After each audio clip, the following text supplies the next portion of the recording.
Hey friends, welcome to Allured by God for Good. We are in the middle of the podcast companion series to the Bible plan from discipline to delight. So this is a podcast really dedicated to help you and encourage you read through the Bible in 119 days. We are on week 12.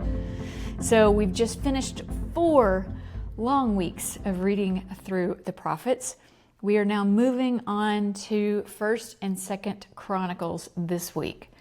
Now these books are just historical narrative. That's all we're reading, okay? And you're gonna probably think, that's great, this is gonna be a breeze. It's a lot of reading. I just want to tell you that from the get-go. It's a lot of reading. But God's people are remembering everything in this text, from genealogies from the very beginning all the way through the kings and the kingdoms, and they're reading through good and bad decisions and what the outcome was. And so you're going to read this and you're going to probably think, God, this sounds really familiar, because it is very, very similar to 1st and 2nd Kings. Now, if you read through the Bible, just front to back, okay? Not chronological, you didn't mix things up. You would read 1st and 2nd Kings, and immediately after that, in this Bible, we have 1st and 2nd Chronicles. And they are very similar in what they're telling us, because it is the same stories, basically.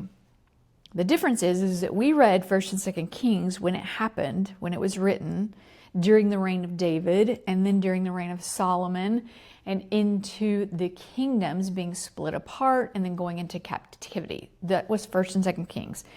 Well, now what's happening is the people of God are being freed. They're being released from captivity to go back to their home country.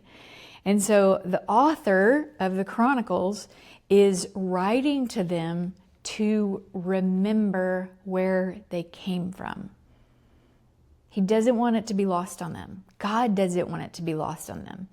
He wants them to remember. And so the focus, here's the difference of Kings and Chronicles though. Kings really focused on both nations. So if you remember, the kingdom after Solomon, with Solomon's son, Rehoboam, was ripped in two, okay? 2 kingdoms out of one, the nation of Israel, the nation of Judah. Really, it was God's people that stayed in Judah. And so even though this nation was still called Israel, Judah is where God's people were. And this is where we get the term Jews from, because it means from Judah. And so that is where the Jewish history, the Jewish people get their name from, is when this kingdom was torn apart. So that is the focus of 1st and 2nd Chronicles. The other thing you're going to realize is that we really highlight, not we, the author, highlights the good kings. So in the book of 1st and 2nd Kings, really 2nd Kings, it goes from a good king, and we read about a bad king, and we read about a bad king, and now we're back to a good king. And so we're reading about everybody. We get a little bit of history about every king that Israel and Judah has. In Chronicles, we're focusing on Judah, and we're really going to highlight the good kings. That's what we want to focus on. And not because we're trying to throw their failures under the rug, but really God is trying to instill encouragement into his people as they are coming back from being captives and going into their home country. So exile is over.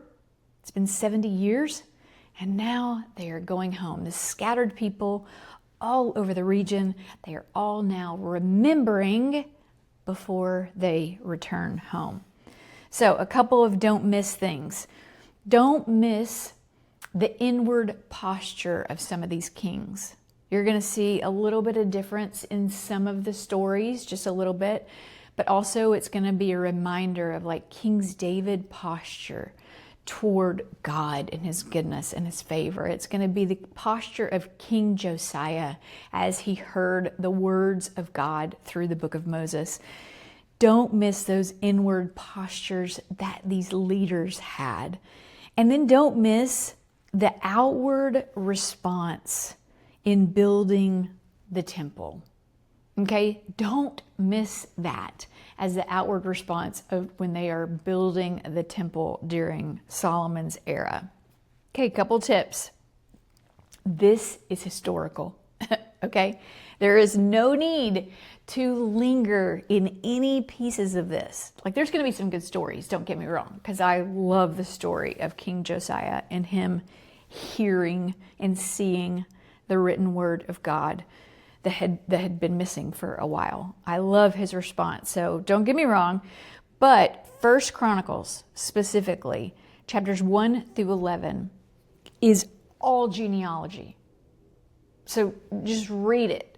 It's a great day if you actually need to listen to it in the car, let it read it to you. It's just genealogies.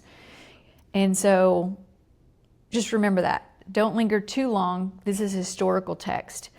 Use the day and night option, okay? You know what I'm talking about because you've been reading, hopefully along with us, but our little sun icon that's on here, okay? Use the day and night option so that you can break that up for this week. And then the thread. Oh, I love a good connection. I love a good connection. I want you guys to think about your favorite book, your favorite movie, anything that gives you this continued storyline through it.